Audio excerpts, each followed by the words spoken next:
समय पहले की बात है। राजस्थान के छोटे से गांव में सावित्री नाम की एक बांझ औरत रहती थी। सावित्री का इस दुनिया में कोई नहीं था। वह लोगों के घरों में काम करके अपना गुजारा किया करती थी। एक दिन सावित्री काकी जब सोकर उठी तभी उनके घर के आगे किसी बच्चे के रोने की आवाज आई। अरे, ये सुबह सुबह यहाँ किसका बच्चा रो रहा है? मेरे घर के आसपास तो यहाँ और कोई घर भी नहीं है, फिर ये बच्चा आखिर किसका हो सकता है? सुनैना काकी जब पास जाकर देखती है तो वहाँ 3 खूबसूरत बच्चे एक साथ रो रहे थे। अरे, 3 बच्चे यहाँ इस हालत में? आखिर ये किसके बच्चे हो सकते हैं? अरे नहीं बेटा, चुप हो जाओ, चलो मुंह बंद करो। और फिर सावित्री तीनों बच्चों को उठाकर अपने घर में ले आती है। घर में आते ही तीनों बच्चियां चुप हो जाती है और खेलने लगती है।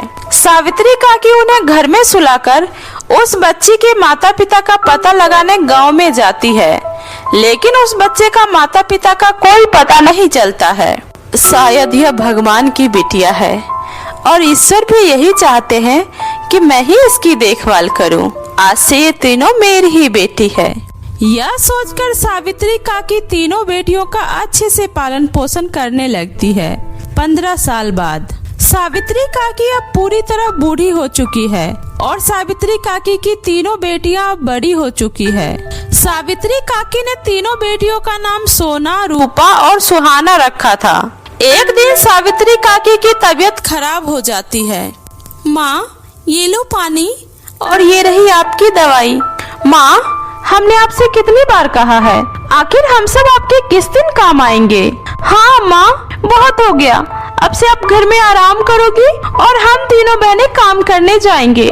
पर बेटी, तुम लोग तो अभी बहुत छोटी हो, भला तुम्हें काम कौन देगा? अब माँ, अब कोई बहाना नहीं चलेगा, अब आप आराम करो।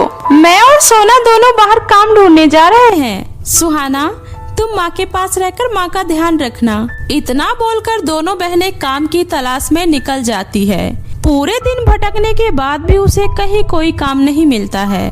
निराश होकर जब वो शाम को घर की तरफ लौट रही थी तभी उसे रास्ते में एक मासूम हिरन घायल अवस्था में दिखाई देती है।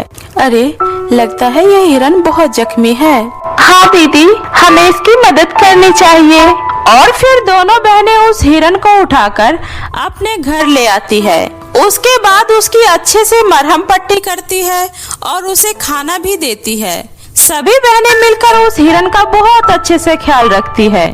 कुछ ही दिनों बाद हिरन पूरी तरह से स्वस्थ हो जाती है और एक दिन वह हिरन बाहर भागने लगती है। अरे दीदी, वो देखो, हमारी हिरन भाग रही है। कोई बात नहीं बहन, उसे जाने दो, शायद वो अपने परिवार वालों के पास जाना चाह रही हो। कुछ दिनों बाद वही हिरन वापस घर लौटकर आती है। सोना उसे खाना खिलाती है, लेकिन वह हिरन कुछ भी नहीं खाती है।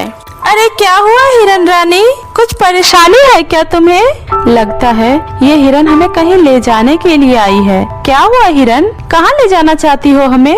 तभी वह हिरन वहाँ से भागने लगती है। दीदी जल्दी चलो, हमें इस हिरन के पीछे जाना चाहिए। और फिर इस तरह तीनों बहनें हिरन का पीछा करते हुए भागते भागते एक घने जंगल में पहुंच जाती है। दीदी, मुझे बहुत डर लग रहा है, आखिर यह हिरन हम सबको इस घने जंगल में क्यों लेकर आ गई है?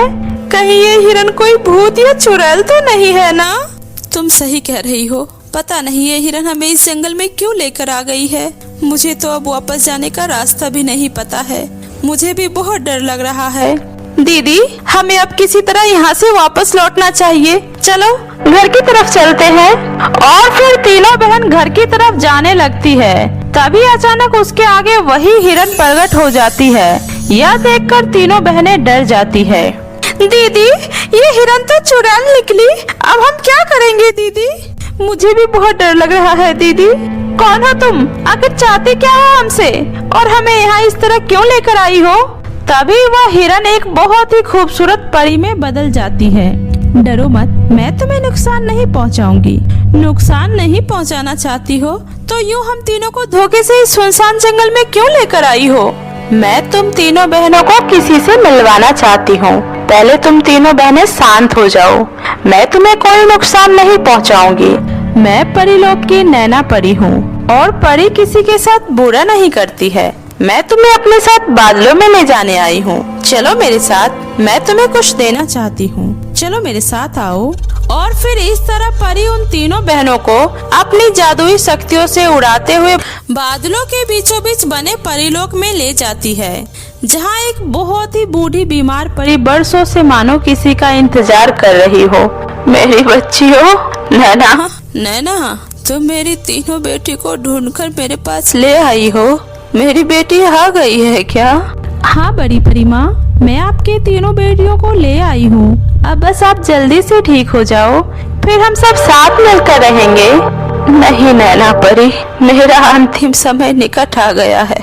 मैंने अपनी बेटियों को देख लिया, मेरी अंतिम इच्छा पूरी हो गई।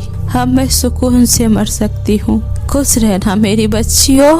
इतना बोलकर वो बूढ़ी परी वहीं मर जाती है। तीनों बहन यह सब हैरानी से देख रही होती।